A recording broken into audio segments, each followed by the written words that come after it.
Very warm welcome to one and all present here. Today we have gathered to mark a very thought-provoking seminar on ending plastic pollution. And this particular seminar is while we commemorate the World Environment Day, which was recently celebrated on 5th June. And it's my pleasure to welcome Ms. Swati Sambyal, who is an international figure in waste management. She's working as a senior circular economy and partnership expert at Grid Ardinal, which is a partner with United Nations Environment Program based in Norway. Ma'am, thank you so much for sparing your time.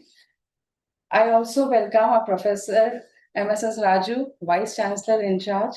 Sir, thank you so much.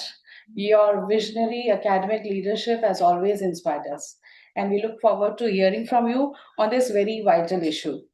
I welcome the other directors of schools of studies, officials of the university, faculty members, and all those who have joined online to this program. So first of all, as a token of respect, I like to felicitate our esteemed guest for today.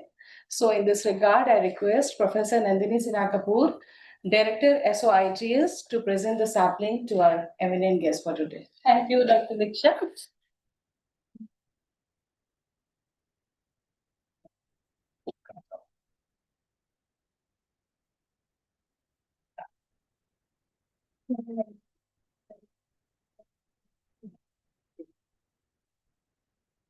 I now request Professor Shubhangi Vaidya to present the sapling to our Honorable Vice Chancellor in charge, Professor MSS Raju.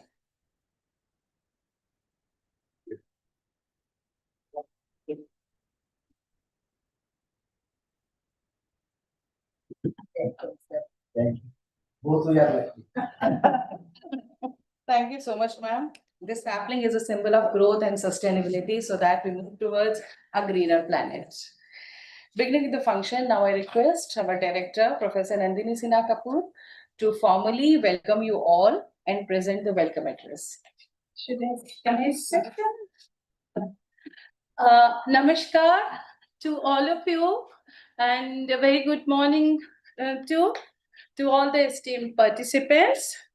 First of all, I would like to express our gratitude to the Vice Chancellor Ma'am, Professor Uma Kanjilalji, for permitting us to host this event, as well as giving us the boardroom in the esteemed Vice Chancellor's office. So thank you very much, ma'am. And we therefore very warmly welcome our keynote speaker and chief guest, Swati Singh Sambyal ji, a very senior scientist with Center for Science and Environment, as well as circular economy specialist with GRID and Ardinal, a Norwegian organization. Warm welcome, ma'am, to the university and to this event on the occasion of World Environment Day. We are privileged to have Professor Raju this morning as Honorable Vice Chancellor in charge, who also happens to be the Director of the School of Management Studies. A very warm welcome, sir. He will be chairing the session. Now I welcome all the honorable directors of the schools, by name, Professor Suhash, Professor Shikhaji, Suhashji, Professor Harishji, and from this side, Professor Nehalji. Thank you so much for joining us. And of course, Professor K.D. Prasadji, Register Sir, Cornel Sri Krishnaji, and all the esteemed faculty, Monica ji, Amit ji, of course, our SOITS faculty members, and a very, very warm welcome to all of you for making it a lively discussion. Thank you so much. I also welcome Dr. Alak Chaubeji. I just spoke with him. He is in Bhubaneswar, so he couldn't make it. All the directors of cells and divisions and units, as well as registers of the other divisions. Regional directors, very warm welcome, and their staff members. And I have already welcomed all the esteemed faculty members from IGNOU as well as from SOITS. I welcome you once again to this national level webinar, Plastic Free India, that ma'am is going to speak on the occasion of World Environment Day. With that brief introductory welcome address, it's Jai Hind and Jai Bharat. I hand over the proceedings to the moderator, Dr. Diksha Dave. Thank you so much, ma'am. It is rightly said that we do not inherit the earth, but we rather borrow it from our future generations. And every plastic bottle that is not picked up, or every plastic bag which is not reused, it is actually adding to the problem to the planet Earth. So it is a very pressing issue. And to put more light on the topic, I now request our senior faculty member, Professor B. Rupini ma'am, to say some introductory remarks on the subject. Okay. Thank you, Dr. Diksha, Honorable Vice Chancellor in charge, Professor M.S.S. Rajuji, and keynote speaker, Ms. Swati Singh, and the director, Professor Nandini Sinha Kapoor, and directors of schools and heads of divisions and regional directors and staff members and dear colleagues and students also. So this is it is a great honor to have this one-day seminar. So especially I would like to put forward some of the important factors about the plastics. So we are talking about the beating of plastic, and then plastic pollution we are talking about, and then we have written so many books and then so many chapters, and research fraternity also, they are publishing so much about it. But for a layman or the research scholars, are those who are not having the science background, they doesn't know that what is exactly plastic about. So I would like to give some of the glimpses of what is the plastic and then how it is made up of, why the plastic pollution is the major issue as and also a global challenge for everyone. And the most important thing is plastic is it is non-biodegradable compound. Once it is created, it never ever degrade at all. That means maybe it is 25,000 years or maybe it is a 50,000 years, it will not degrade on its own, but it will degrade and then converted into a microplastic, and it is highly harmful. So this is the most important factor about the basic plastic, because plastic is made up of, it is a synthetic polymer, it is made up of carbon compounds as well as the petroleum, that is a crude oil, normally we can call it as. So there are so many components are there. For example, we are talking about the PET bottles are there, and then that is the polyethylene terephthalate, that is a chemical compound. And also we are talking about the bisphenol A, that is also toxic chemical compound. So these compounds highly, of course, because plastic is highly durable, and also we are easily, conveniently we are using. So that means why this convenience become a threat to the human beings as well as the life on earth. So maybe it is a marine life or it is a human beings, because human beings are very precious. So whatever it is, that degraded plastic, it will enters into, that is in the form of the microplastic, it will enters into the food chain. Once it enters into the food chain, it will definitely comes into our human body. Once it is comes into the human body, it will not degrade at all. It will get into the alveoli, that is the lungs of the human being, and it will deteriorate the health. That is why asthma, and then it will cause the carcinogenic, highly carcinogenic in nature, and also that is the benzene as well as xylene compounds which are present in the crude oil, and then which are the added particles or added chemical toxics into the plastic. For it is the ductility or the malleability, or it is for the convenience sake.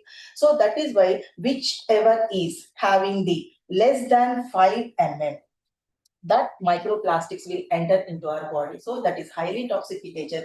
So now today is it is compulsory. It is for the research purpose and also for the sake of the students as well as the human beings, and for the nature of the environment also, we have to work for it. So it is a call for the action now. So we have to promote the industries, those who are promoting the biodegradable plastic. We have to encourage the industries also. We have to encourage the research in that biodegradable plastic also. So with this brief introduction, I would like to thank once again for the coming over here and then commemorating the World Environment Day. Thank you. Thank you so much, ma'am. You have really inspired us to rethink about the choices, everyday choices that we are making. And first, it is important that we get rid of our toxic convenience. Basically, it is the convenience of the plastic that makes its use so varied. Not to speak much on the topic, now I would request Ms. Swati ji to deliver her address. But before that, let me introduce you all to the eminent guest before which we are having.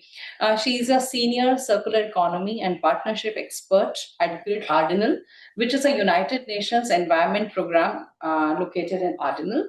And she's a policy analyst and expert with more than 14 years of experience in waste management, circular economy. She has worked extensively on designing and shaping the principles of circular economy.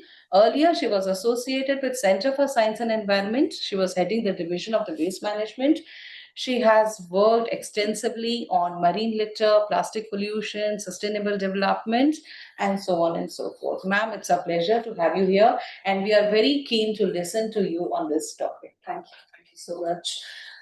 Good morning to Honorable Vice Chancellor, Dr. Deeksha, Dr. Nandini, faculty members, and also participants joining online. It's my pleasure to be here that evening, and thank you so much for the generous invitation to speak on this very eminent topic.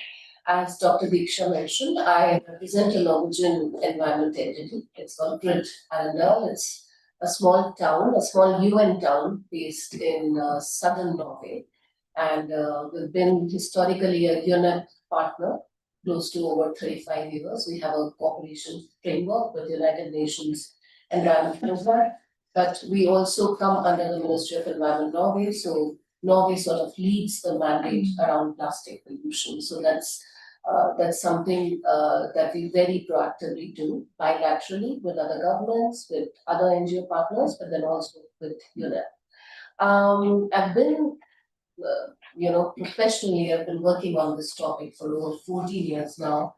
And I hope through this presentation, I think I've made my job easier. So I will not go really into the technical nitty-gritties, but I'll be sharing sort of part experiences and part why is plastic such a huge issue. And then probably aim that at the end of the presentation, we just go back, or maybe I convince you all to shrink your plastic footprint, because the theme this year is to beat plastic pollution, to look at innovative options on how can we sort of reduce our footprint on this dire material. That of course historically has been known for its viability, for its durability, but it has really created a big environmental mess, including to the health of biodiversity and human beings. Can we have the next slide, please? Yeah. So before I sort of go into the details, just a quick check. When you woke up this morning, I'm sure you didn't sit down to a breakfast plate full of plastics, and rightly so. I hope you didn't see that in the food that you eat. But in spite of that, and as Mal mentioned, plastic has been found in our blood. We've seen microplastics present in our arteries, in our lungs, even in human placenta. including breast milk. So to say, research and studies have confirmed that it has already seeped into our bodies. We still don't fully understand what these do and what does the microplastic is doing to our bodies. But then, if you look at the rising cases of cancer, globally, there of course has not been many linkages established that is it because of microplastics. But you can draw some of the other correlation. But we clearly know that we did not ingest plastic. Seeing it, we did not ingest a spoonful of plastics, but still it's there in our bodies. And of course, it not belongs to our bodies. And the only way to stop this accumulation is by ending plastic pollution at its source. We've reached at a stage where it's in land, it's in water. There have been studies that have confirmed plastics in the air as well. And in some way or the other, we are ingesting it. So let's be very clear. I really don't want to oppose the fact that plastic does not have many benefits. It has many benefits in healthcare. Look at renewable sector, look at the automobile sector, your computers, your cars, your credit cards, your spectacles, your mobiles. I mean, most of these articles that we use on a day-to-day basis, they have plastics in them. So of course, we cannot deny the fact that it's durable, it's versatile. But then the issue that I want to direct everyone today is towards single-use plastics. The 250 ml water bottle that you drink from, and in a second it becomes waste because it goes to the dustbin. Or a carry bag that a vendor hands you over, and the moment you get back home, it's thrown in the dustbin. So it's the plastic items that don't have a lifespan of, say, beyond a day or 2 days or 3 days, which is a huge mess. And many of these items are made from polymers that disintegrate very easily, contaminating the soil, water, resources. So the problem essentially lies in how we are producing our plastic and how are we discarding these plastics. Do we have sufficient mechanisms on the ground, to manage it, to process it? If you look closely at the slide, the focus of this World Environment Day, and this has been a recurring theme on plastics. It's the third time that the World Environment Day has focused on plastics. Till 2018, then in 2023, and now in 2025. So clearly signaling this is a huge issue addressing the triple planetary crisis of air, water, climate change, and biodiversity loss. So the focus here, of course, is that we haven't thought that plastic is a man-made problem, but also it's a problem that we can fix. We really need to look at circular approaches, as ma'am said, towards alternative materials to reduce our dependence on single-use plastics. And globally, of course, there's been a momentum that has been driven as a part of a global plastics treaty that today, as we sit in the morning, I just attended a negotiation meeting for the Asia Pacific region. So globally, over 195 member states are coming together to have a global treaty on plastics, which means every country will have to follow mandates and targets and look at plastics across its life cycle. Can we have the next slide, please? If you Google, you'll find these facts everywhere, but all we know is that of the total plastics that is out there globally, only 9% gets recycled. There's close to 91% that gets lost in translation. And that's also the reason why from the deepest parts of the globe, the Mariana Trench, to the highest parts of the globe, the mountains, it's plastics have been witnessed. They're just everywhere because they're close to 91% leakages. Only 9% is globally getting recycled. So we shouldn't really be proud of this figure. Every minute of every day, a truckload of plastic is dumped into the ocean. And I think Dr. Diksha also mentioned it, that in your body, there's close to 5 grams of plastic every week, which is the equivalent weight of a credit card.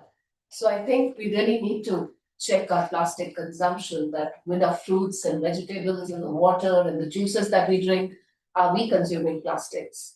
Can we have the next slide, please?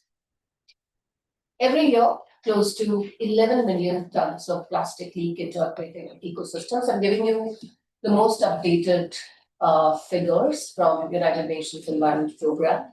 You won't find it as updated as this. And another 13 million tons accumulate in the soil. We also know that plastic harms species, ecosystems, and economies.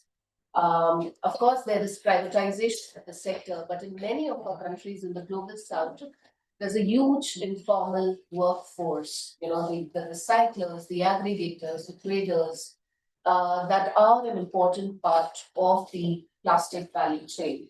So while we talk about finding substitutes for plastics, there's also an entire debate over just transition. That are we also accounting the informal actors who play a huge part in the recycling systems of our cities, and how do we sort of integrate them?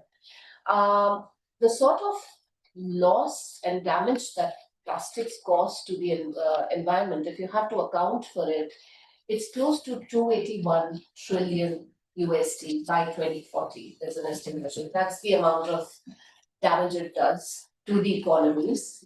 Why would anyone want to go to a tourist place that's laden with plastic? So of course, there's a tourism loss.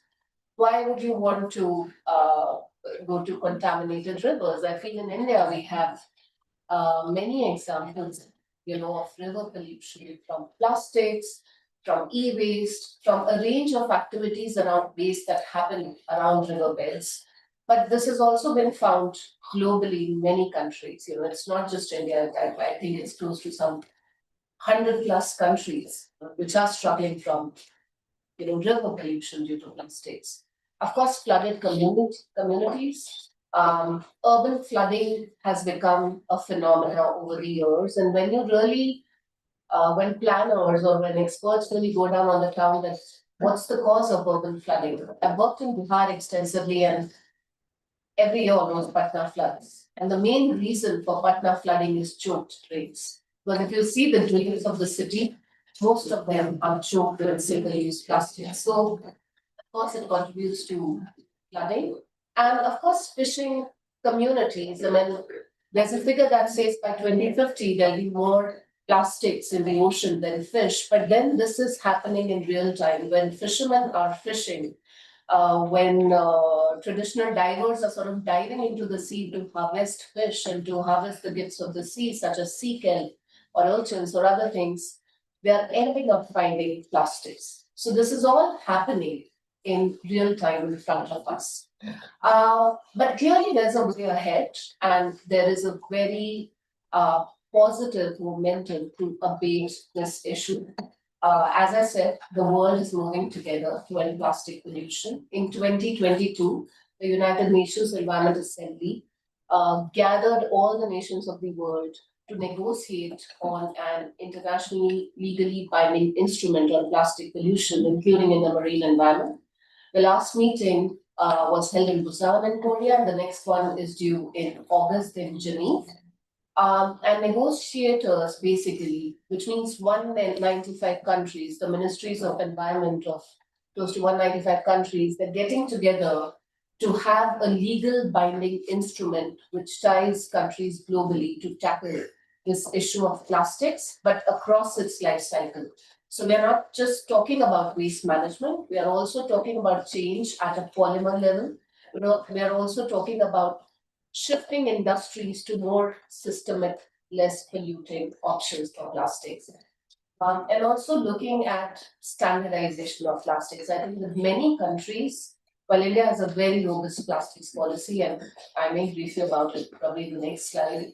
But globally, especially many countries in Africa, Pacific Islands, SIDS, Latin America, countries still don't have a legal backbone when it comes to waste management rules, including plastics. So of course, this is a decadal work. It will not happen overnight. It may take decades, but the momentum has started.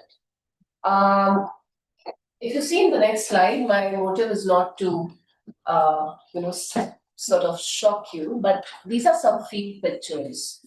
The first one is for a study that we did, and I probably for the sanctity of the projects, and most of this is, of course, the governments have entrusted us to go onto these sites and show what are the impacts. Probably I'll not name the places, but the first one basically is a huge recycling yard at the outskirts of the city. So while we see our cities as clean, and if you see where does the plastic goes, it basically ends up in a huge aggregator yard such as this, and from here it transports to 100,000 miles. So you may generate a plastic bottle waste somewhere, but it is getting recycled, say some 1,000 to 1,000 miles from your location. So clearly, I mean, plastics is also a transboundary material. If there is pollution due to plastics in your city, it may travel to some other country, or it may cross some channel and reach America, Africa, Europe. So you're really not aware of its fate. The second image, and of course I was shocked to know about this, again a site visit where we were told that every morning this site looks like this, so it's an early morning picture, and every night the sea takes away the waste. So an entire community that is conditioned to dump waste in an area which is just taken back by the sea. So every morning the site is clean, it gets filled with waste from morning till evening, and then in the night, the tide takes it away. So while the communities were proud that, well, we don't really have to invest in a collection system, but this is what is happening in places where there are no collection systems at all. The third picture is sort of a central drain of a city, which is linked to close to 40, 50 sub-drains. And if you see in this drain, and then this drain is further linked to the sea. And if you look closely, it's most of the items that we consume on a daily basis. A PET bottle, a non-disposable plate or a cutlery item, or straws.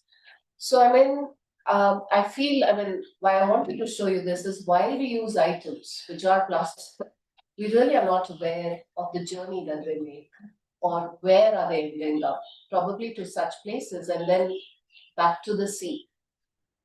Next slide, please. Can you play the video? Is it possible? The second image has a video.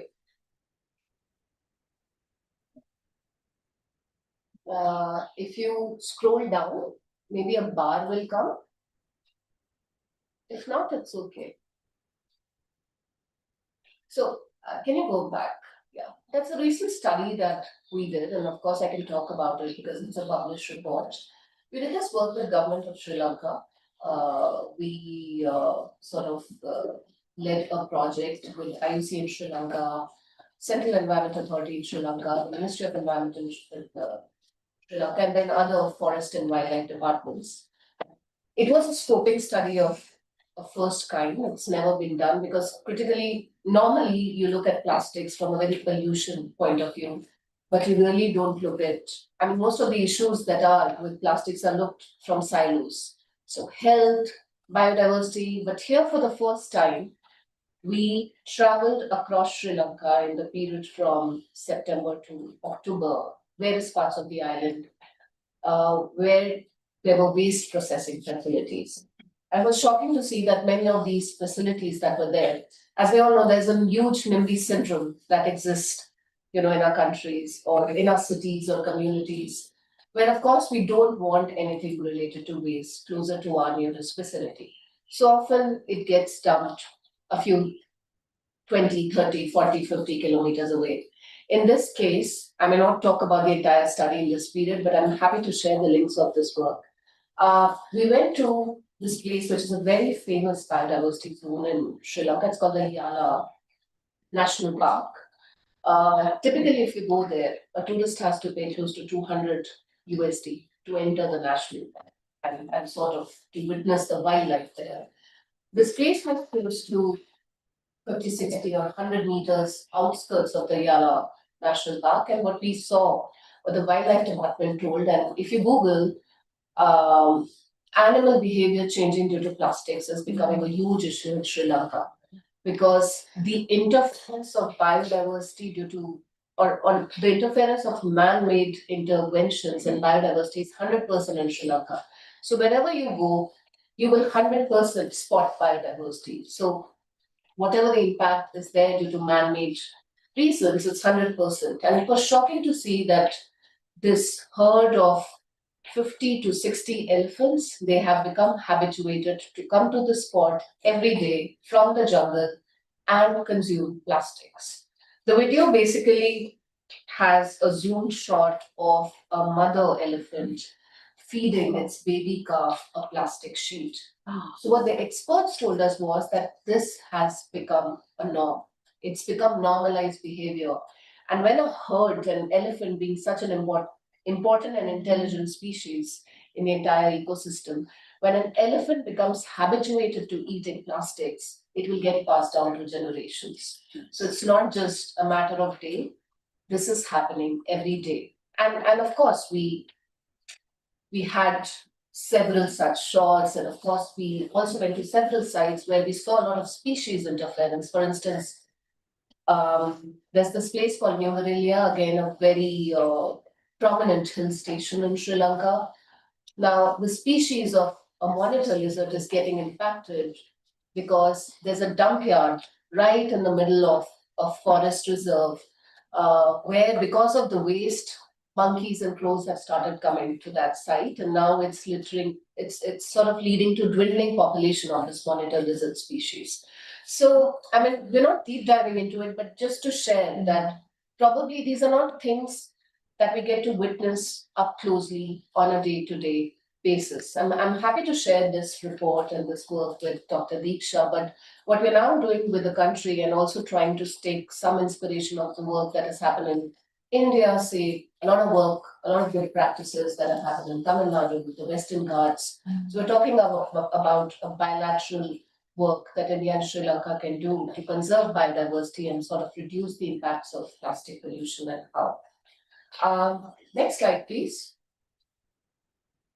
Coming back to India, I mean, of course, there are a lot of positives when we see at India's global commitments to plastic pollution, also to hazardous waste and waste in general. Maybe I'll not talk about other things, but specifically on plastics, in past 1 decade, we have significantly strengthened at least our policy and regulatory framework. Because if we don't have a robust policy, many interventions will fall flat. So at least we have a strong policy backbone that supports us to sort of undertake more circular interventions when it comes to addressing plastic pollution. A key milestone was the plastic waste management rules that came in 2016, which was more of a downstream policy that looked at addressing plastic pollution. We've had several amendments post that, the one in 2021, which specifically targeted single-use plastics. And there have been close to 19 items that are now phased out officially in the period from 2021 to 2022. You still see them, but then if you look at our national policy, these items should not exist on the ground. Another major step has been the extended producer responsibility guidelines that came in 2022, mandating companies, the plastic producers, importers, landowners, manufacturers, to really have more accountability. So to look at innovation, to look at recycling targets on how they can abate plastics, and also sort of look into redesigning and reinventing the wheel. And this would, of course, on the ground, it translates to change and transition at an industrial level too. So I'm also talking about MSMEs here. And of course, there are robust verification and audit systems that have been placed as a part of the EPR guidelines. And also there's been a lot of push on circular interventions. We've also had recent amendments, the one in 2024 and then in 2025 recently, which have looked into classifying plastics further into rigid, flexible, multi-layered, compostable. I mean, of course, we are talking very loudly about compostable and biodegradable plastics, But as a waste practitioner, the problem on the ground is that we don't segregate well. So while you are introducing new streams on the system, but you have not created downstream systems to address it. So if you're still throwing your compostable carry bag in a dry bin, it will end up interfering the recycling stream. So of course, the policy mandates to create better standards on compostable and biodegradable plastics, but also have more robust systems on the ground to manage it, because it is sort of, our alternatives are interfering with an existing, recycling stream, which is a huge challenge. Quick question, and if anyone in the group would answer. You see non-woven plastic bags. In many hill stations, of course, carry bags are banned, and you see a lot of non-woven plastic bags. What do you think? What material are they from? What? The non-woven bags? It's not a carry bag, but it's sort of thicker in quality. The non-woven bag. I think when you see it in a lot of shops, it's just very common. It's not paper, it not looks like cloth, it also not looks like plastic. So what do you think it is? Plastic or Yes, so it's polypropylene. So maybe we are letting go of LDPE, but we are switching over to polypropylene. So if you see that, it's plastic. It does not get recycled again, it's a huge issue altogether. So I feel there's also a lot of greenwashing. I mean, a term that's often used now, that's happening, where you say, okay, carry bag nahi hai, but then it is another form of plastics and put, on the platter for you, which is a huge issue. So our country also has greenwashing guidelines that were introduced, and it has penalties and legal obligations if you don't comply to them. Next slide, please. I talked already about this, but then there's something called the EPR portal. The Central Pollution Control Board leads it. So these are some figures that are there. So presently there are close to 50,000 plus PIBOs that have registered to the portal. And the portal basically is, and India is taken as a best practice here, because we have at least been able to put our data out there. You can literally view where is the progress going when it comes to plastics and packaging that is generated by companies and FMCGs. So these are some figures, for your just for your knowledge. Next slide, please. Of course, we have the Swachh Bharat mission currently in its phase 2, which has again a major emphasis on abatement of plastic pollution.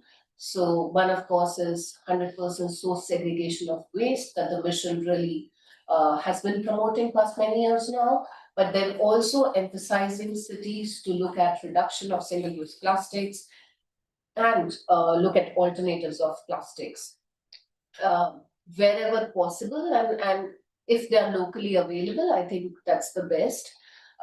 With the geographical segregation that our country has, probably the alternatives that you find in Northeast may not be available in Delhi, or what you're finding in Kerala may not be available in Himachal, or what you're finding in Himachal may not be available in Gujarat. So again, for alternatives, it of course should be based on, which geography, which state, and what are the options and what replacements to plastics that are available to you. But I feel one fear, again, I always think about it, is that while we want to phase out plastics, we don't want to introduce alternatives that have even a bigger polluting potential than plastics. So we really need to be careful. I mean, globally, it's not just with India, but globally, there's so many options coming up. You can just drink from a water pot, but does it has any impact on your body? Or, now there are washing machine pods that are available. You really may not use a detergent sachet, but just get a soluble pod. So these are things that are there in real time, but then their impacts have not been studied yet. So again, we really should be careful, and it should be backed by science and research. I mean, any innovation should be backed by science and research. Next slide, please. I'll just take maybe another 2-3 minutes, but what we all can do. I mean, of course, we're talking about issues and challenges, but what we all can do as laymen, as people leading our day-to-day lives. So, next slide, please. Of course, we on a daily basis, very consciously, and now that we know about it, can say no to single-use plastic. So, if I show you my bag, I always carry a chola, I always have a bottle, and I always carry a small tumbler so that at least I avoid, drinking from a disposable cup, or I don't want to use a carry bag. Or yeah, I mean, I just don't want to drink from a PET bottle. So I feel it not takes a lot of space in your bag or in your car or wherever you are or in your office. So I think that's one way of considerably cutting down your consumption. Of course, we live in a very capitalist society. We want to buy more, and maybe this is not the audience to talk about it, but then when, of course, addressing students, that is something I always talk about. We go to the mall and we end up taking things which we even don't want. Or, there's a version of mobile phone that comes every year, and then, of course, these are all marketing gimmicks to push you to buy more, to consume more, so you are being driven and you are being consumed. So of course, think 5 times why you need something. I do it as a practice, and many a times if I fill up things, by the time I reach counter, I guess I only end up taking one. So it really works in real time.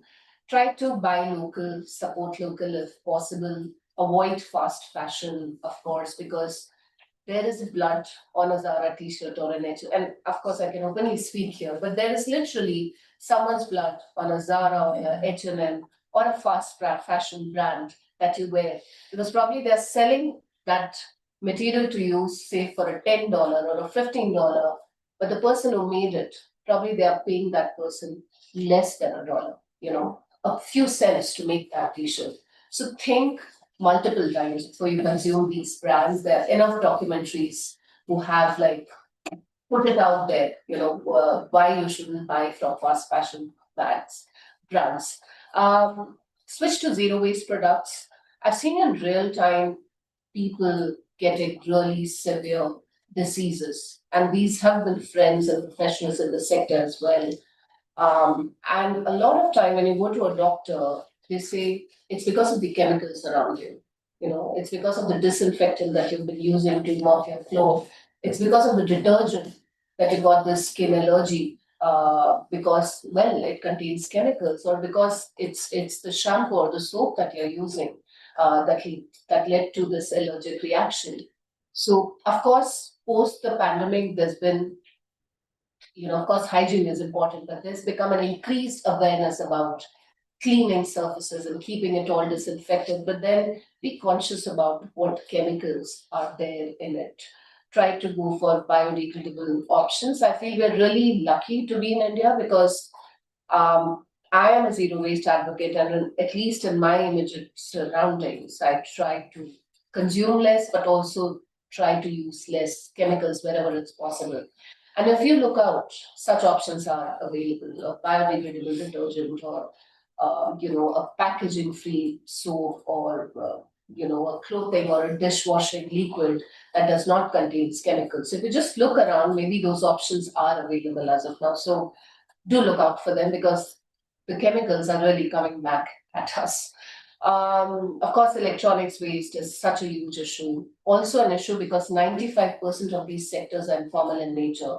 So your phone or your laptop is getting dismantled in Moradabad and UP right next to a river, and it's a critically polluted zone now. So clearly, try to use your phone as long as possible, as long as it lasts, then sort of being in the rush to buy new items. And try to add as many R's to your lifestyle: repair, use, reuse, repurpose. I feel in India we really benefit from frugality, this culture of living with less, of reusing items, or of making things out of old items. So we've always had that culture, and I feel strange when you're asked to sort of give a session to an Indian audience on how do we manage with less, because, well, we all have been, as individuals, as families, living with less. And I call it as frugal innovation globally, so I feel this is something that the West should adopt from us. But for your information, these are the 19 items that our national policy on single use, on plastic waste management rules have banned. So yeah, I mean, if possible, try to look for alternatives of these items. In my knowledge, they are easily available. Of course, it's a university, and whenever you have events or something, we should have zero waste events. So yeah, just for your knowledge. Next slide, please. Yeah, and the next two slides basically are a list of resources that you may look into. It's talking about the Sri Lanka work, it's there in the links, but also other work that I've read or papers that I've written. It's mostly around waste, plastic, circular economy, but if it's of interest, these links are for your use.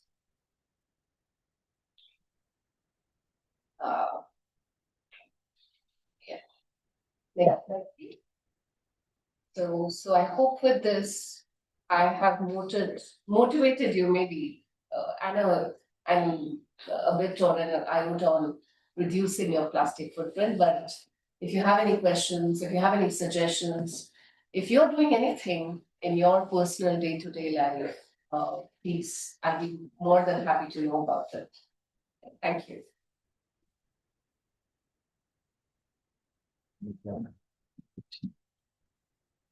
Thank you so much, ma'am. That was very powerful and informative.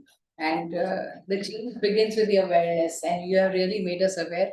And let us all think that, and let us be the change that we want to see in the world. So that's really important. And see that we have a reduced plastic footprint, which is very important, not only for us, but for the coming generations as well. So let us be sensitive towards this very important issue. Thank you so much, ma'am, once again. We are really honored by the presence of Honorable Vice Chancellor in charge, Professor M.S. Raju sir. Sir, we look forward to your presidential address. Thank you. Let me express my thanks to Honorable Vice Chancellor, Professor Uma Kandigal, for giving me the opportunity. And I appreciate the school for initiating this seminar as a proactive role. I once again appreciate the school. I am closely associated with the school, closely connected to the school. And there is a special feature of the school, that is the majority percentage of couple working in the university. True. It means that they are committed towards the role they are playing, not only academic activities and the activities which are useful to the country.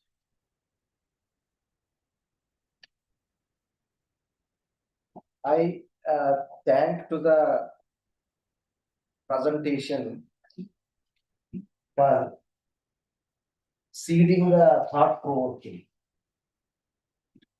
by Miss Sweta Swati Singh, senior circular economy expert. How to fight against the plastic terrorism. See, keeping in view of the presentation,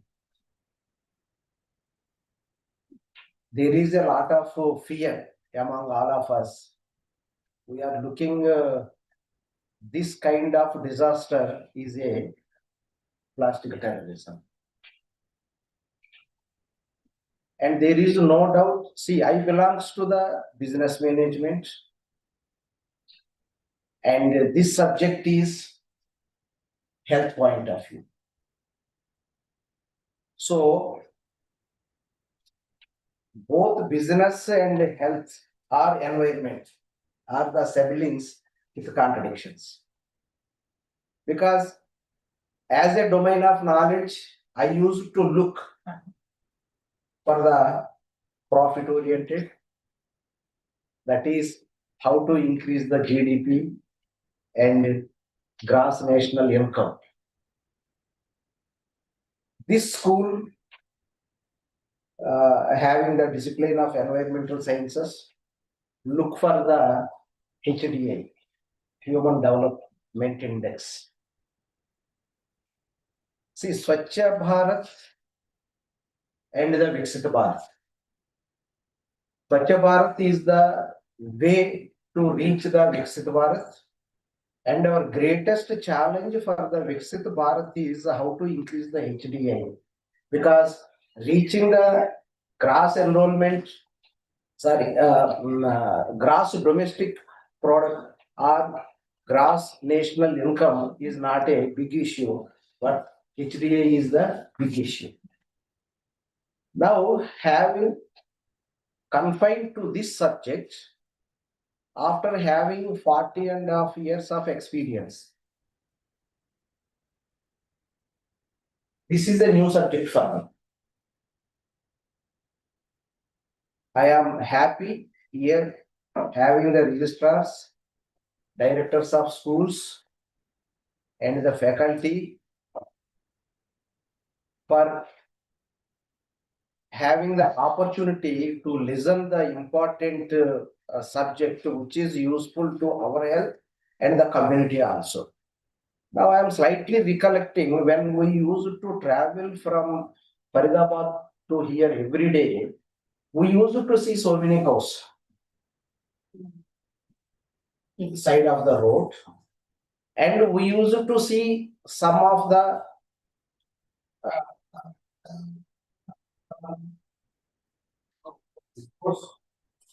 those who used to give the feeding to them with the love and affection. But they are having love and affection, but they are not having the concern. They used to come with roti along with the plastic bag, and they feed the chapati and just throw the plastic bag. And after eating the chapati, I clearly observed. We used to eat the plastic also. Plastic also. It means that we are having concern, but the execution is not in a proper way. So, as lecture covers the how to beat the plastic, okay. We have the energy to beat the plastic, where it can go. We are ready to beat the plastic, but where it can go. Because in 1950s, this is the invention of the plastic in 1950s. At that time, everybody was appreciated. It is an innovative thing. It is the replacement of glass. So it is now unbreakable and it is having the long duration. Now it is reversed. So how we can do it? See, whenever, see, my either it is a weakness or strength, when there is an issue, I will take it in, on my shoulders and I will look for the solution. What would be the result? How we can achieve the result? That is very important rather than discussing. See, there is no doubt seminars are very useful to reach the goal. Some seminars are knowledge oriented, some seminars are information oriented, some seminars are motivational oriented, some seminars are result oriented. I can consider this seminar is a result oriented seminar rather than simply information or awareness. Now, as Madam said that one is reduction of usage. Reduction of usage of harmful plastic. See, I don't know about which plastic is harmful, which plastic is not harmful, comparatively. So as per the presentation, single plastic is more harmful than the durable plastic. Yes. That is number one issue, how we can reduce the usage. Number two, bringing the awareness. As I said, the persons are having love and affection on the animals, and we have seen the elephants also. But they are not properly discarding the plastic where it is not accessible to the animals. So that kind of awareness is required. And next,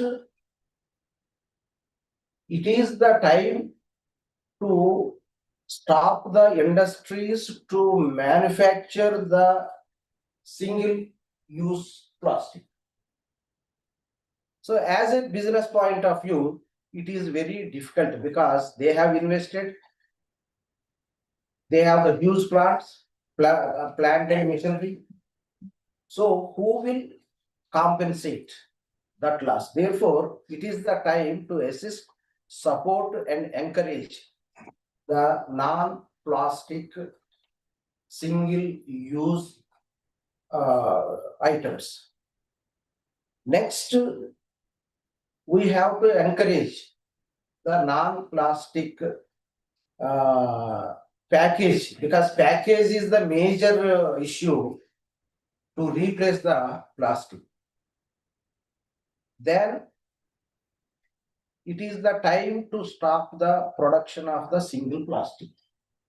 So there is a government role is required in this. But there is no doubt this kind of goal, to reach this kind of goal, government cannot take by their own responsibility and do it. Unless participation from the public, it is not possible. So it is a big mission. Let the mission starts from target the reduction scale of amount of the plastic. Then what is the action plan? All we can do the action plan and we can fix the scale of reduction, how much per annum we can reduce the usage of the plastic. Then in order to execute the action plan, we need the involvement. Now this is the stage, I think there is a failure. I can say, see, I can involve, or we can involve, but how can we involve the mass into this kind of what we can say, this is a kind of movement. How we can do it? What are the strengths with us? Because there is no doubt this seminar is showing some light from IGNOU to the country. So what is the involvement strength the IGNOU is having? See, I can say we are having the students, means no village in the country having IGNOU students. So if we start some kind of networking with the students across the country and form some groups among themselves, then those who are involved in the groups, we can issue a certificate of Swachh Bharat or a certificate of Viksit Bharat. Then definitely this movement will pick up, and we can see the result by fixing the targets. See, after fixing the targets, evaluation is also required. Morning before reaching, just I asked Ms. Swati Singh ji, what is the evaluation and is there any assessment that yes, we fixed this targets and whether we reached the targets or not. Is there any strict evaluation mechanism for how much objectives we have achieved? So if we are not in a position to achieve the objectives, so there would be some gaps. We have to identify gaps. Even if there are no gaps, means the standards which we have fixed is not correct. So we have to refix the gaps by reducing the target. So here I would like to say it is an opportunity, and IGNOU is having lot of edge, and we can play the high responsibility for the national cause of reducing the plastics by involving the students. I hope the school will start this kind of agitation through our students by taking the data, and with the help of the regional centers also form the groups across the country and having the network connectivity. We are having huge network connectivity. We are having the channels. Through channels also we can reach the students with the support of the regional centers. We can do it. And whatever the awareness campaign also, at each regional center we can put some hoarding that what the public has to take care of the plastic. And we have to take the even decision also, even in the regional centers also, no student come with the plastic, even in IGNOU also. But to what extent we can succeed, that is a different thing. At least we should have some idea so that we can definitely achieve plastic less society. As madam said, that not completely eradication of the plastic, at least single use of plastic, day-to-day use of plastic, or within a weekly use of plastic, we can do it. Thank you very much for the given opportunity, and it is a thought-provoking for me also. It definitely penetrate my mind some months together about the plastic, and wherever I see the single usage of plastic, definitely I will remember the SYTS. Thank you very much. Thank you so much, sir, for enlightening us. To add, Ah, as Swati ma'am was asking, if someone is doing something Yeah, in this, I just wanted to share with the August gathering that one of my very close relatives, based in South Delhi, in a gated society, 3 years ago, she got some cloth bags stitched, and she gave it to the Delhi local sabziwala. And the idea was, instead of those plastic, every house, the lady will receive it, just empty it into the kitchen and return the cloth back. So that's what she was doing, my sister-in-law. Just wanted to share with all of you. So such initiatives will go, just she's individually, she did for the entire, gated society. So I wanted to share that. So what is the continuity of this seminar? Just we have 5 minutes discussion with the Any comments? all of you. With all of you, you Yes, can yes, also yes, give yes. some suggestions. Sir ने कहा कि action में इसको convert करना है। एक academic fun, research तो नहीं कहूंगा, बट एकेडमिक फन था वो। मेरा घर कैंपस में ऐसी जगह है जो बड़ा स्ट्रेटेजिक पोजीशन पे है। मैं एक खिड़की खोलता हूँ तो पूरा शॉपिंग कॉम्प्लेक्स मैं मॉनिटर कर सकता हूँ। 2 months बैक की एक स्टडी है 4 घंटे की, 4 to 9। एक फन के रूप में हमने ऑब्जर्व किया कि जितने लोग इग्नू कैंपस एक एकेडमिकली अगर आप क्वालिफिकेशन वाइज देखेंगे तो एक गुड डेंसिटी है पर पॉपुलेशन एकेडमिक क्वालिफिकेशन की। 34 लोगों को हमने ऑब्जर्व किया। वहां एक जनरल स्टोर है, एक सब्जी वाले की शॉप है, एक मदर डेयरी का दूध का भी बूथ है। आउट ऑफ 34, 26 लोग प्लास्टिक बैग में सामान ले जा रहे हैं, ऑलमोस्ट 76.5%। ये इग्नू कैंपस जहां टीचर्स रहते हैं, वेल एजुकेटेड लोग रहते हैं, वहां की रियलिटी है। बहुत पहले हमने प्लास्टिक फ्री कैंपस घोषित किया था, वो बैनर भी प्लास्टिक पे ही लगाया गया था कि IGNOU is a plastic free campus. तो ये जो, और सर आज चार्ज में भी है, ठीक है, तो कम से कम यूनिवर्सिटी के अंदर जो शॉपिंग्स हैं, जो लीगली बैन है ये चीजें, single use plastic legally ban है, तो सिक्योरिटी ऑफिस को आज ही एक लेटर सर इशू कर दें कि आप ये इंश्योर कीजिए कि कॉम्प्लेक्स के अंदर में जो चीजें सेल हो रही हैं, कम से कम उसमें प्लास्टिक का यूज ना हो। तो ये एक मुझे लगता है कि इन हाउस एक सकारात्मक कदम होगा। शुरुआत। जी, शुरुआत हाँ। होगी। This is something that is very doable. Yes, It won't that- hurt anyone. Yes. I think I'll just continue what Amit left, like, जो आपने जो 10 markers जो बताए थे, in fact, जिसमें solid waste segregation and so on. So the last point, the behavioral change that is required. I think that is the most important because it's such a lovely presentation and we could see what we are doing.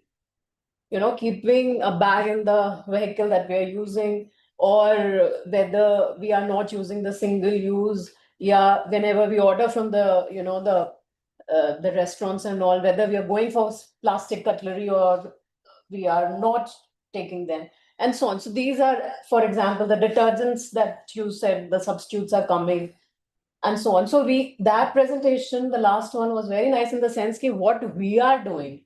And this, in fact, because I'm a student of psychology, and environmental psychology has come up in a big way, and where the pro-environmental behavior, and we have a pro-environmental personality also. So we have some traits in us that will tell us whether we'll go forward, because what you rightly pointed out, 75% still people are not using. And that is in a university campus where there is strictly prohibited. Say, for example, now these glass bottles and also are there because now the plastic we cannot use. And therefore, in continuation to that, for example, now we can have some stringent rules. Like in Sikkim, now it is a zero plastic state where even once you enter the border, you're supposed to take out all the plastic things that you have in your vehicle. You cannot enter the state. It's a completely organic state as of now in India. So जब नहीं हम कर पाते हैं, so वही फिर strict measures आ जाते हैं कि जब नहीं होगा तो फिर the policies or some fine, because वहाँ पे fine वगैरह भी बहुत है. So something नहीं करेंगे तो fine पड़ेगा. So maybe that can be a deterrent also. So I just wanted to add that. No. Yeah. Very true. USA, they strictly fine any litter on because I lived there for 2 years. Anything you throw out of your running car, immediately you get a ticket. They're very strict. And there is a national park somewhere in Karnataka where there is a water bottle, they take it and they have to deposit 50 rupees as a caution money. So you will get the 50 rupees back if you bring the bottle back. So in that way, it does reduce the plastic. These are the important These measures. are some, yes, Shubhangi Varma. Yeah, thank you for a really lovely lecture. You mentioned fees, right? Whether the water at least washes the plastic away, no matter what damage happens. Actually, they take But what about in the mountains? And it's so shocking. I mean, Yes. places like Ladakh, etc., which used to be pristine at one point of time. I mean, the amount of plastic waste and lack of garbage collection in these otherwise very beautiful, even for instance, can we even think of banning mountaineering on the Everest, which has just become the world's biggest, trash heap now. So, No, it's a garbage and especially plastics and packaging in the mountains. It's a huge issue. I mean, recently I was in Thanauti, Lindor side, and I was just shocked, with how, and I've been visiting that area for close to a decade now, almost every summer, and it was really shocking. So I think with mountains again, ideally it should be banned. Of course, we have Himachal as a state that since the 90s has banned carry bags, and also they have very stringent laws around littering and packaging. But again, it works in pockets, with places that have over tourism as a challenge, and I think it's really a huge issue. I feel Bhutan does it beautifully. They have something called, a carrying capacity, and beyond that, they don't really allow tourists in a particular area. So only say a limited number of people at a point in a day can go and visit those tourist spots. So I think with our hill stations that are grappling with tourism, there needs to be some checks and balances. For instance, I see this in Coimbatore and above, as you go towards Ooty, they do confiscate all your plastics. It's also happening in a lot of states that are around Western Ghats. But I feel we need more penalizing measures and back it by awareness. I feel behavior change is something that will go a long way. but it's also the most difficult part because you can't do either field one event or two event or 100 events to solve it. It's a continuous effort. So, for instance, when we design waste management initiatives, we always say even 3-year period is not enough. It has to be a minimum of 5 years. You go and pilot an intervention, but then as an agency or a partner agency, be there for good 5 years to ensure a long-term transition. So yeah, when our hills, I mean, I'm sorry to say, but they're really grappling with the waste. There isn't, for instance, I don't know if you've known about this initiative called the Healing Himalayas or the Waste Warriors. Of course, there are a lot of local initiatives that are doing great work. And Pradeep, who heads Healing Himalayas, he was presenting in Kedarnath and he shared a video where it's filled with rubber chappals. The mountains. There's a pocket, in literally a holy abode and shrine of the god, where it's just flooded with rubber chappals with no way on how to bring it back. So he had basically made a public appeal if people can donate so that he can arrange some systems to get, climbers up and sort of move this lakh tons of rubber chappals that have been there for decades. So also it's not just packaging, it's also like different kinds of plastics that people like, maybe they're visiting a holy place, but they do leave their footprint. Ma'am, I'll add to that what you're saying.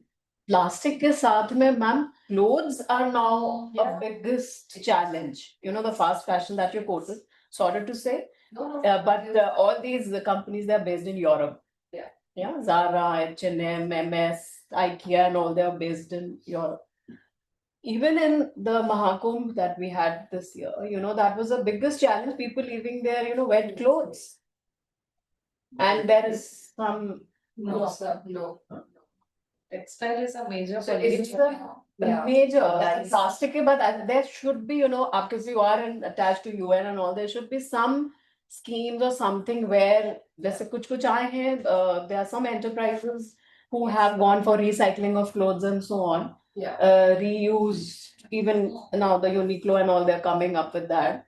But this is a major challenge right now, because this is also again human behavior. People want to buy what is the latest and so on, but that behavioral change has to be there. So, and of course, textiles is an issue we can discuss for another 1 hour because Yeah. it's literally the next plastic solution Yes. that will haunt us, and also for the fact that when Uniqlo sells you a jacket that says is made from recyclable PET, but Yeah. it does leaches out microfiber that is going down the drain and it's leading to microplastic contamination. Because if you ever wash the drain of your washing machine, you'll see a lot of these fibers that are there. It's basically microfiber.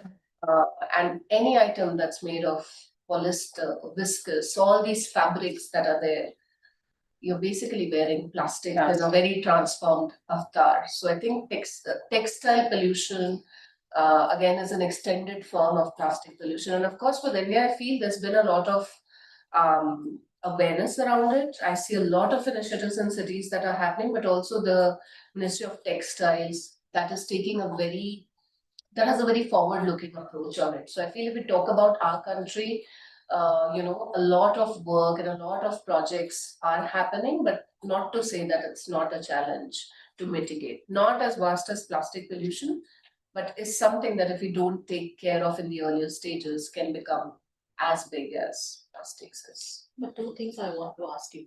Yeah. One is, if suppose if you will see any shampoo bottles or the cough syrups, so that is made of plastic. Yeah. So they will give that ingredients of that liquid or the shampoo, not the ingredients made up of that plastic. Yeah. We never ever saw that. So generally, any item that is plastics, there are 7 codes. Yeah. Oh, okay. So they will. It's 1 to 7. Uh-huh. If it's 7, it's MLP, HDP, LDP. So they all have numbers. So generally, there's a triangle and then a code there. If you see it up close, generally if the bottle is transparent, sometimes it's difficult to figure out. Sometimes it's at the bottom of the the medicine or the cough syrup that you're consuming. So I agree, it's hard to spot. And the second thing is, that is polystyrene, that is The polystyrene is your the disposable plates. styrofoam. Yeah, disposable plates and the glasses. For that manufacturers, how the government is providing the environmental impact assessment and then giving the permission. Polystyrene disposable items are banned in the country. If you see that list of items, but it's banned because it's not recyclable. But then you see for electronics, for laptops, it's used as a covering to protect it from any kind of impact. It's But still it is being marketed marketed. Still, yes, it is, but So once it is marketed, everyone, common man, definitely they will purchase. Definitely they will use. that is the challenge. Even for the 19 items that are banned, you know, with somewhere or the other, they're still out But they are there. available. They are available. Poor people definitely they will purchase.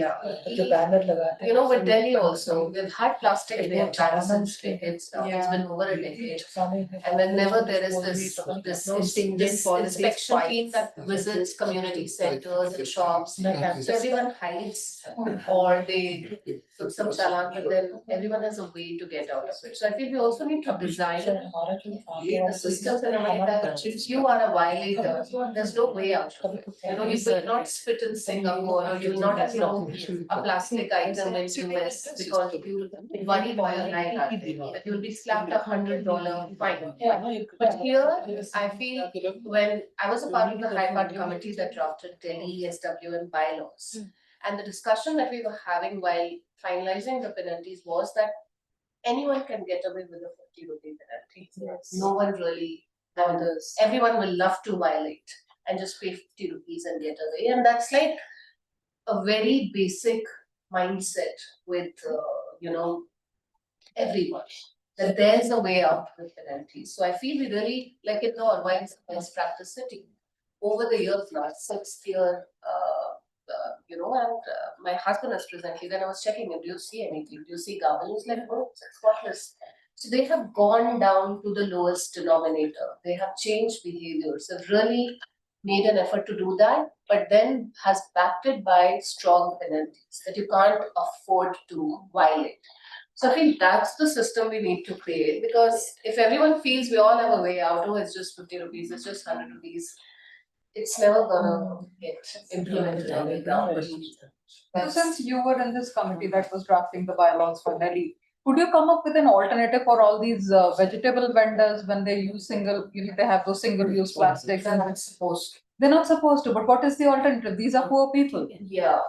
I mean, So what is the alternative? it's the. पहला पुराना नहीं, ये सब्जी वाले के पास, आलू वाले के पास नहीं। लोग तो ले जाए है ना नहीं, हम लोग ले जाए साला, हर कोई नहीं ले जाता है। Not allowed. Done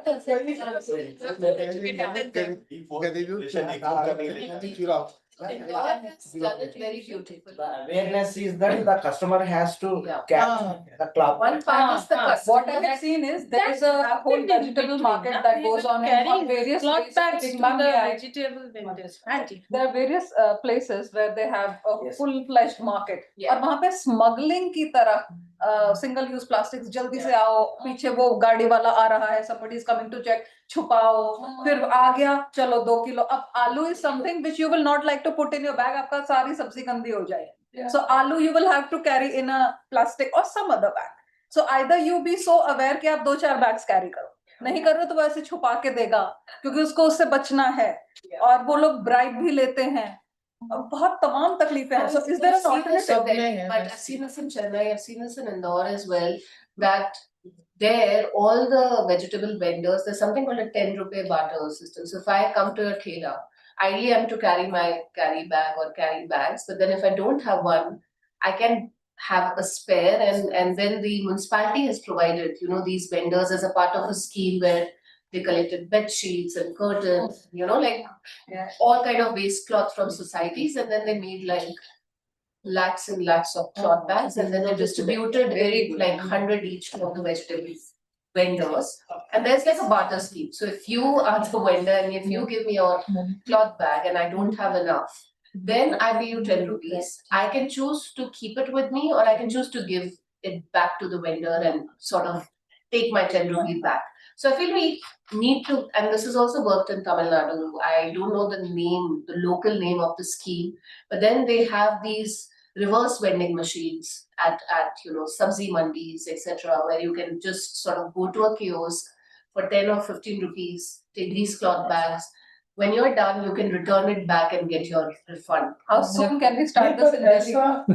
ऐसा जो है एक्सपीरियंस रहा है जोधपुर में, जैसे ग्रोसरी शॉप में है या मॉल टाइप के जैसे बने हैं, तो वहां पे ये इस तरह के बैग जो है रखे हुए होते हैं पुराने कपड़ों का, जैसे मतलब उसका यूज किया, तो जब आप नेक्स्ट टाइम जब जा रहे हैं तो अपना जो घर पे जो इकट्ठा हुआ है वो वापस जाके रख दिया वहां से, एंड फ्री ऑफ कॉस्ट, उसमें कहीं कोई वो नहीं। मेरा अपना जो देखने का ये रहा था एक्सपीरियंस वहां का, तो ये सिस्टम मतलब अपनाया जा रहा है। ये है कि इसको और पॉपुलराइज करने की जरूरत है। I feel it's not rocket science, it's doable.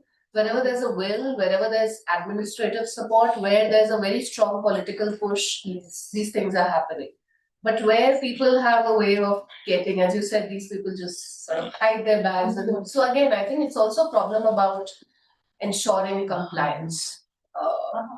So that's the bigger problem that we need to. So before vote of thanks,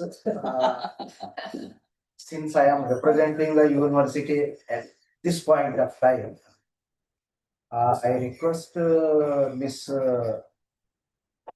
Swati Singh, how you can continuously tie up your services with the school to prepare an action-oriented plan to involve our students and the regional centers. That's finished. Yeah.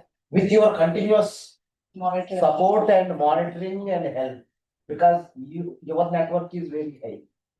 So how your network can be tapped to the university, because now you can utilize the strength of the university. It is a huge strength. Absolutely. So our enrolled students are more than 38 lakhs at this point of time. Now that is number one. Number two, our students are highly heterogeneous. We have the 18 years student to 19 years student. And house mates to the IAS officers, IPS officers, ministers.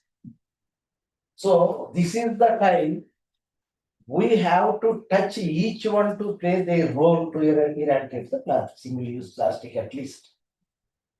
So, so it is a request from the university. I'll check with Dr. Diksha. Definitely, you have to prepare a plan, big plan for exhibition. Maybe we're taking too much of time, but I feel that, schools and universities have the biggest multiplier effect. And I never deny if I get an invitation from a university or a school, because I feel I may reach as many technical audience as possible in my lifetime, but the kind of impact that you all have reaching out to so many students, and then, it has probably the biggest multiplier effect.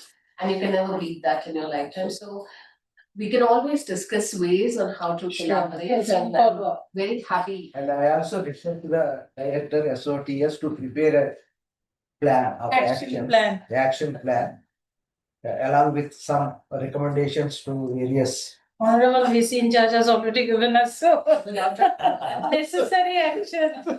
Otherwise, there is no meaning of. Exactly, absolutely, we agree. Absolutely, sir. It is for the society, for the nation that is. So once the vice chancellor comes, then definitely I will put a word that the school is going to give. Yes. So nice of you. Action oriented plan for the eradication of the plastic. Yeah. With the support and involvement of course. the today's resource person, Miss Swati Singh. Thank you very much. Thank you so much. With this, we come to the end of the seminar.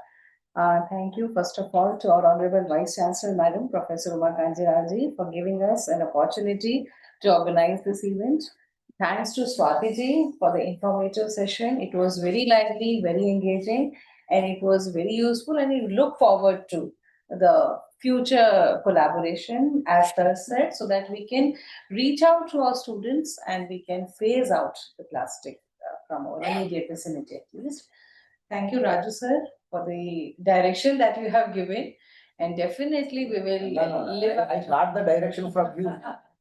This is not my direction, this is the direction of the That is- school and the presentation of our research. So your guidance and insights, definitely we look forward to how we can see to this and how we can mitigate.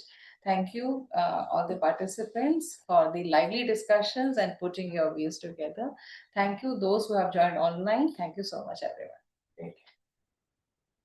Can we just stand for a minute for the national anthem?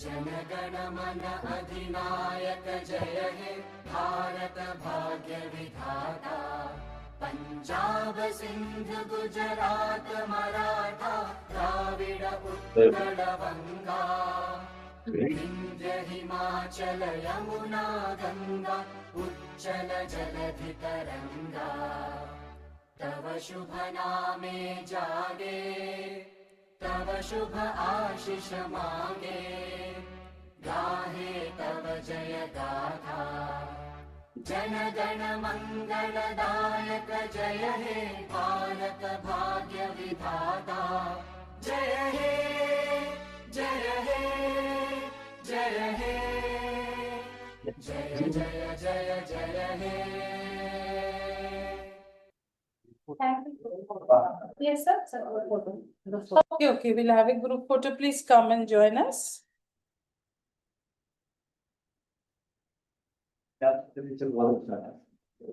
Campus में तो होना चाहिए